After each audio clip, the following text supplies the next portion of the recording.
Is it even possible to make satire in a way conservatives understand it? Guys, for you to understand, for you to understand how bad conservatives are at getting satire, conservatives liked the Colbert Report. Stephen Colbert, he was invited to speak under George Bush's White House Correspondents' Dinner. That's how poorly they're able to read it. A lot of conservatives read Stephen Colbert's behavior on the Colbert Report as like a funny, jokey, like over the top but sincere reflection of traditional conservative American values. That's not a joke. That's like a real sociological phenomena. It's not possible. It's like Starship Troopers. Starship Troopers. Yeah. Starship Troopers is a satire on fascism. The director, the people who worked on it are not subtle about that fact, not even remotely. Um and the text of the film is full of it. No, the book wasn't. The movie is very different from the book. But they don't get it. 300? 300's on the 300 you see is what you get. 300's pretty upfront with regards to the fascist stuff. Fight Club. Fight Club is an explicit challenge to toxic masculinity. It's not subtle. The director was a woman. No, no, wait. I'm thinking of American Psycho. I think. Yeah, American Psycho. The director was a woman. Chuck Palahniuk, the writer of the book Fight Club, was a gay man though. Both Joker movies. Yeah, the Joker movie is a little bit more complicated though than a lot of these. Understanding that Stephen Colbert was making fun of conservatives is a lot easier than understanding what Joker was about, I think. Like, you know, The Matrix. The Matrix isn't really about making fun of conservatives, I don't think. What was that fascist about 300? It's just the story of 300 is a very uncomplicated story of whitewashed, glorious, heroic, muscular, noble, proud white men fighting off an army of degenerate, like brown-skinned, like weirdos led over by like a gay demonic demigod. Everything the Persians are represents like degeneracy, horde, like slavery. But in real life, the Persian Empire banned slavery and the Spartans owned slaves. So you're whitewashing history to tell a story in which like the vanguards of Western society are the unambiguous good guys fighting against over the top, hyperbolized, crazy brown enemies. It would have worked a little bit more, I think, if they'd played up the fact that it was a retelling of the story from the second in command under Leonidas when he fled, the guy who had an eye patch because one of his eyes got put out. I actually think 300 would have been like way better if the story deliberately contrasted itself between what was going on in Sparta like on its own and the way it's accounted for in the telling. Like there was stuff that was hyperbolized in the fight scenes, like the big like ogre dudes and the elephants and everything. Like there was stuff that was over the top, but like isn't it kind of weird how they had to lie about Sparta being a nation of free men? And then when there's trouble in Sparta, when we go back to the perspective of the queen, the noble white queen, she's by the person who's been bought by the Persian Empire, and the Persian Empire is the source of the trouble in Sparta. Like that's it. Like there were no domestic issues with Sparta. It's entirely caused by the Persian Empire, you know? You get what I mean, right? It's very much like a war of civilizations narrative where you rewrite history to make the West like glorious and white and perfect and the East to make like dirty and degenerate and violent.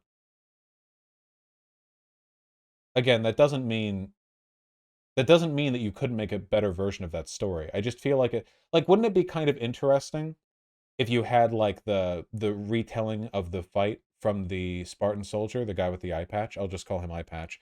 If like in his words everything with Sparta was glorious and the battle was glorious and blah blah, but there are a couple of times where it's narratively framed that we're getting information outside of his retelling and it becomes clear that Sparta is not that much better than what they're fighting against, and what's more, the Persian Empire is not as bad as they think it is, you know?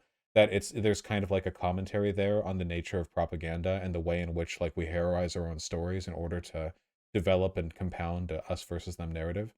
But But Zack Snyder, well, not Zack Snyder, Frank Miller wanted an us versus them narrative because he's fucking crazy. Because he lost his goddamn mind after 9/11. He lost his fucking mind. Yeah, Big Joel talked about this recently, though I haven't seen the video yet. Conservatives would watch The Boys and think Homelander's the good guy. Yeah, probably. Just point people to Big Joel. There are other people who can talk about 300, you know. It's not the first video essay. Alan Moore hates Frank Miller. Well, I mean, I imagine, right? Alan Moore is an anarchist and Frank Miller's a fascist. Oh god, dude.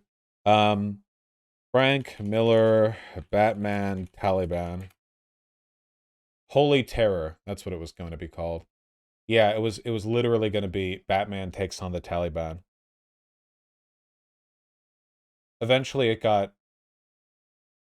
DC no-no'd the project, so Holy Terror got released. With Batman not being the superhero that beats up the Taliban. I never saw the second 300 movie. Yeah.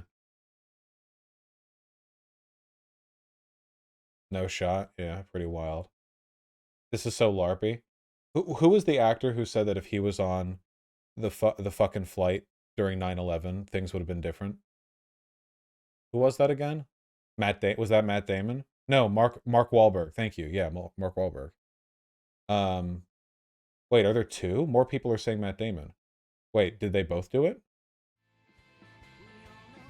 Did they both say that? The same person? Okay. Well, I just got confused because they're both from Boston. Okay.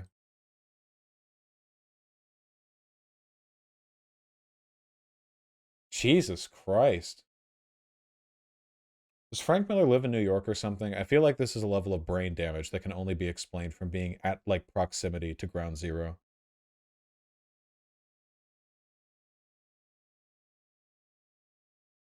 Just inhaled a lot of asbestos. He loves women with big tits. Everyone loves women with big tits. He dips bullets in pig's blood? Jesus.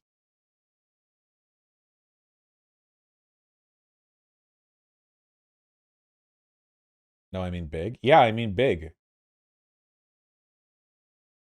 Isn't Batman's rule he doesn't kill people? I don't fucking know. Well, this isn't Batman. This is some other guy. I don't know. Postmodern diplomacy. What? I don't fucking know, dude. It's fucking what, dude? The shit that he wrote, man. What was the Dark Knight Returns 2? What was the sequel called? The one where the art went wonky. Was it The Dark Knight Returns Again? What was the follow-up called?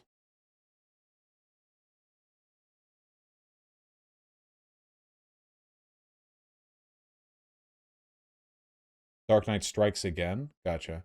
The art for the original Dark Knight Returns was so fucking good, dude. You know, whatever you can criticize the comic for like fascist undertones or whatever, in addition to it being generally good, the art was just so fucking good.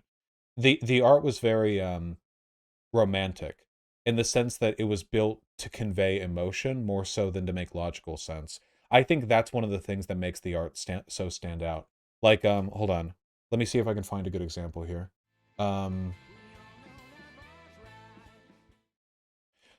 One of the problem with modern superhero comic artists, I guess it's not just a modern thing, this has been an issue for a long time, is that a lot of them basically just draw every superhero as like they're naked wearing colored spandex. Like basically every superhero looks like they're just wearing spray paint like this. This is just I'm just randomly pulling this. I don't even think this is like an American comic. But like it just looks like body paint often, you know? And the problem is that, and I know this because I've always liked drawing muscular people. I've always preferred drawing muscular people. It's just kind of fun. You know, like you can see this everywhere in all sorts of styles, all over the place, everywhere, all the time. Like so many characters are just, you know, like no clothing could cling to a collarbone like that, not unless it was body paint or some kind of exceptional material that we don't know about. They've been doing this for decades. Like Death of Supergirl, spoilers from 50 years ago. Like you can see the fucking serratus muscles on the side of the ribs and everything.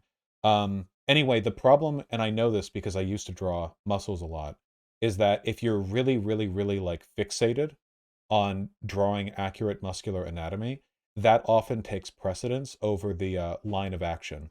If you're trying to draw a really compelling line of action where it really feels like somebody's moving in a certain way, I think it can be tough to do that when you're really concerned about like stuff like this. You know what I mean? Now, this is good art, don't get me wrong. But when I see stuff like this, you know what I think? I think if Superman is flexing so hard, shouldn't his fingers already be touching through the comic? Like, shouldn't he have obliterated the pages of this comic or crushed them into like diamonds or some shit? Your muscles only look like this when you're flexing. Even people with like no body fat, their triceps are just muscle lumps until they're flexed, you know?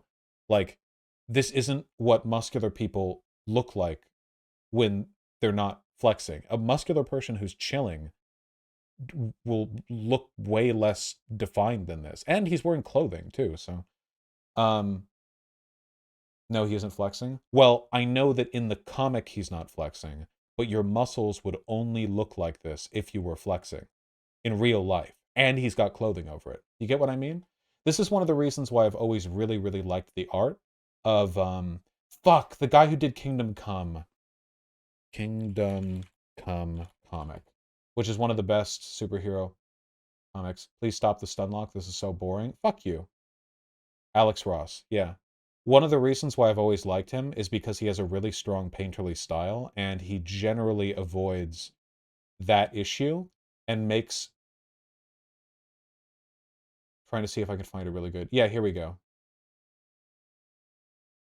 Dude was one of a kind with his art talent. Like he would paint shit on paper, you know?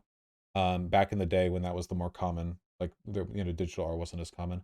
But like people in his comics, like people didn't look like here's a good one. Here's Shazam. This looks so fucking good, dude. Don't you think so? Like you can tell by looking at him that he's phenomenally large and strong, but he looks normal. Like he looks like you could like see him in the real world, like a really big guy. It grounds them, you know? I can never see something that looks like this, and I never will. But like I can imagine being here like on the ground and somebody like this standing like to rescue me or whatever. You know what I mean? Like it's there's something about it that really grounds it. And I like that. And it's one of the reasons why I really like this too. Because I feel like they're prioritizing something over than hyper fastidious muscle realism. They're prioritizing a line of action right here. His arm right here, grabbing the cloak, makes no sense when you look at it. Look at this. Why is there no line discerning the difference between his pec and his arm? Where is the bicep and tricep connecting to? Why does his forearm bend down like this? How is he grabbing the cloak, except it's clearly not in his grasp? It's kinetic. Yeah. When you're just flipping through pages and you see this, you know exactly what the fuck is going on, you know? This doesn't even show what Robin is doing. Hold on.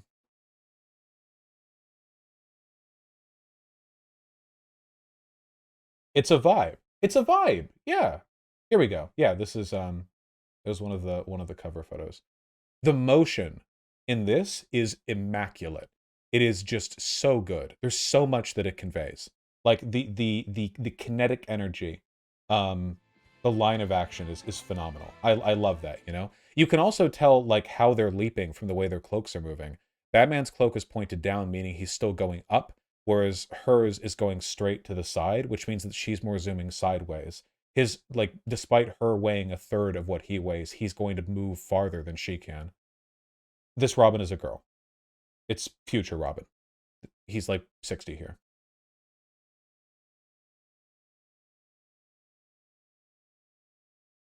Please check out Alex Rose. Just give me a second. The last like 2 weeks of streaming has been covering how the Supreme Court is going to kill us all. I don't think it's unreasonable for me to want to chill for a second, okay? It's my stream. Fuck you. Um, Frank Miller did a lot of really good stuff. I don't know what the good I don't know what a good like art term for this would be, but impactful, like I don't know, emotive, romantic, impressionist. I'm not really like an art history major or whatever, but stuff like everyone's seen this, right? Like you guys have seen this. It's been like adapted and redone dozens of times. It's a pretty iconic image there.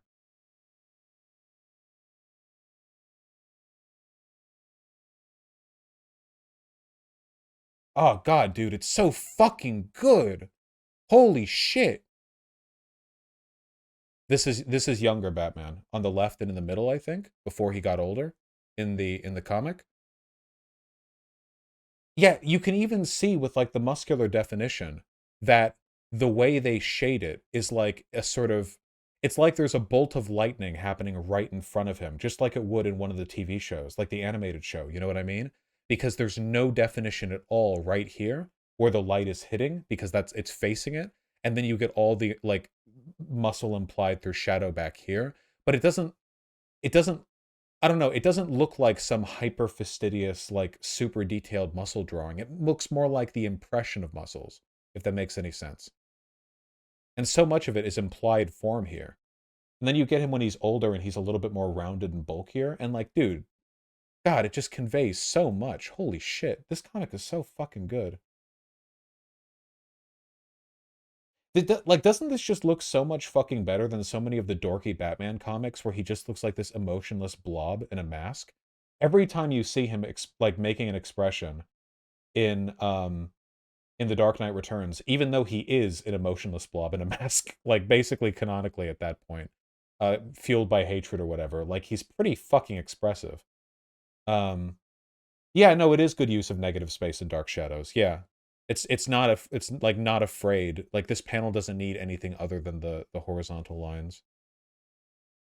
Oh, is that true, McBain? Oh, okay, it's been a while since I've read it.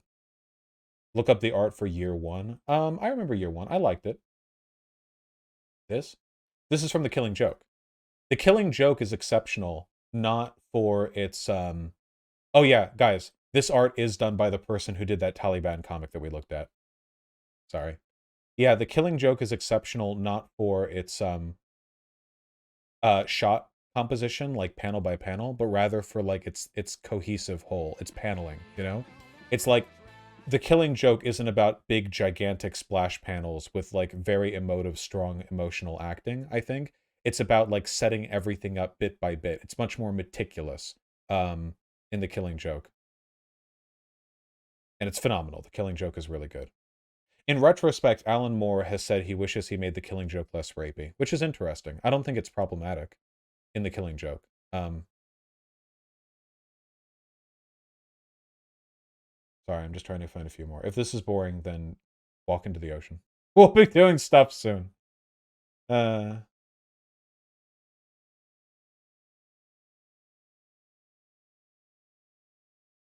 fuck, dude. I can't believe this guy would then go on to make the fucking Taliban comic. Holy terror. How did he draw the Joker again? The Joker is iconic.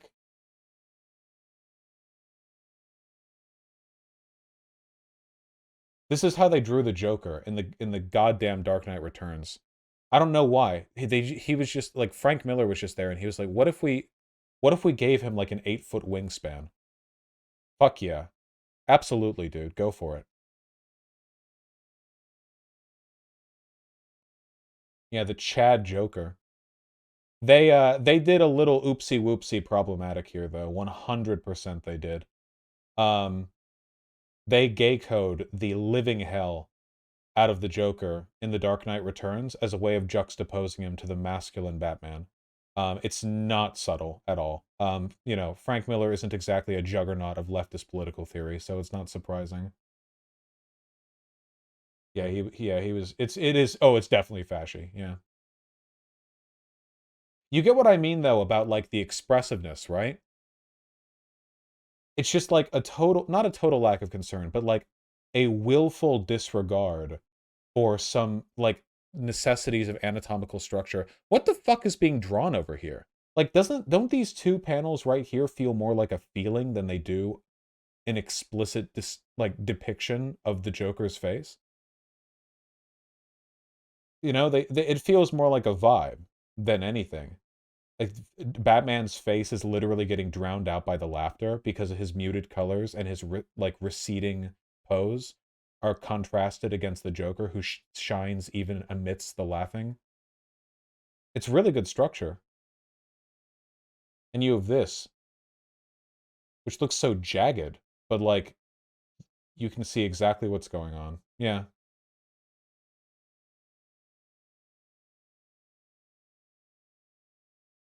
Yeah, I guess here we go. This is somebody else doing like fan art of the Batman from The Dark Knight Returns. And I guess this sounds really cunty of me, but I guess do you guys see what I mean? Where like I hold this in much lower regard. In terms of technical precision, this is a lot better. The folds of the fabric are you know, at least to my eye, well done. But I think what's lacking here is just like emotion.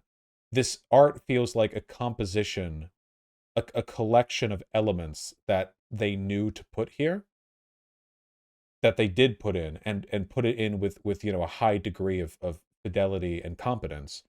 But I don't think it ever approaches the level of like emotional engagement that you get from sorry, little fruit fly in here, I think.